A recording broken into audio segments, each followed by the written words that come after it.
Rwanda has taken the United Kingdom to the international arbitration, demanding £100 million in compensation. That's about 134 US dollars. And this due to a cancelled, controversial asylum agreement between the two countries. The deal was signed in 2022 and designed to see some asylum seekers arriving in the UK relocated to Rwanda for processing and settlement in exchange for British funding to support accommodation and integration. But the policy became mired in legal challenges. Political change in Britain also saw in international criticism, and only a small number of people were ever transferred before the agreement was actually formally scrapped. Rwanda now argues that it's upheld its side of the deal and is seeking payment for costs already incurred. The case raises broader questions, though, about the future of migration partnerships between Europe and African states, the balance of power in such agreements, and what this dispute means for countries hosting displaced people across the continent. Well, to help us make sense of the legal, political, and regional implications, we're now joined by Professor Loren Landau, who's the director of the African Center for Migration and Society at the University of the Witwatersrand in South Africa. Thank you very much indeed for joining us, Prof, and welcome to the program. Good morning, and congratulations on your new show. Thank you very, very much indeed. So Rwanda is demanding £100 million, 134 million US dollars, after the UK cancelled this deal. At its core, what's the dispute really about? Is it money? Is it political credibility? Or control of how migration is managed? Well, I think all of those things come into play. Clearly, Rwanda had actually invested considerably in building facilities and in preparing themselves to receive what was supposed to be quite a large number of people from the United Kingdom. So there were real costs. But I think the broader issue here is that, and there's a sort of irony of Rwanda going to a court, to arbitration, for something that itself is quite dodgy and quite legally suspect. And it's exposing in a very real, very visible way, the kind of strange and immoral and inhumane kind of global systems of migration management that Europe, the United States, other wealthy countries are trying to build across the world. And so this is exposing something, I think, in a very real way. And the UK, I believe, will need to ultimately pay. I mean, £100 million is nothing to the United Kingdom. So it's a lot about principles, I guess, for them. But what does it tell us about the relationship between the two countries now? Yeah, I mean, the overall money is really not an issue. I think it's about who gets to call the shots here. And what we're seeing is something very much aligned with what Carney, the Prime Minister of Canada, had suggested, was that this is a new era in which middle powers or lower income countries like Rwanda or many African countries are now where they can start to assert their power. The United States, the United Kingdom, Europe is lost some of its control. And these countries, and Rwanda is very ambitious in this way under Paul Kagame, is asserting its right to say, look, you've asked us to do this, we've done it, it's now ours. And I think they also want to expose to the British people what this deal was all about and what is underlying it. So yeah, it's about global politics. Rwanda, of course, wants the money back, but they want it on principle, and they want to use the courts now not only to assert themselves, but to try to assert their authority over a European country. And there's an irony there. There's a kind of post-colonial political statement there. And of course, there is money still on the table. Where does it place us in terms of this idea that rich nations can buy away their moral obligations, in fact, international law obligations, just by paying poorer countries?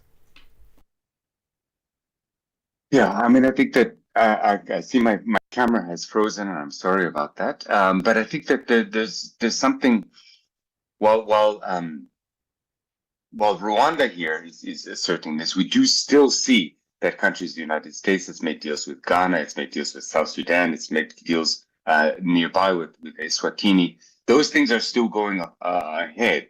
And I think what this deal helps to do is expose some of this architecture, and maybe a chance what we call it's a form of migration diplomacy where European American dependence on Africa to do its dirty work is now being exposed, and the African countries are asking for a bit more.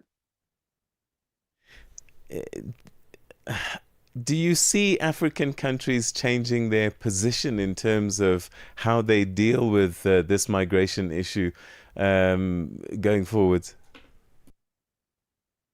I think African countries are going to be empowered by this. It's very clear that Europe, that the United States, that England can't deal with its immigration issues on its own. That they've come to rely on African countries, and African countries will start to realize that that gives them power. And what about the whole ethics of relocating people to other countries? Asylum seekers are supposed to be taken care of in the countries where they first arrive. What happens to all of that? Does it just become a nice to have, but not anything needs to take seriously?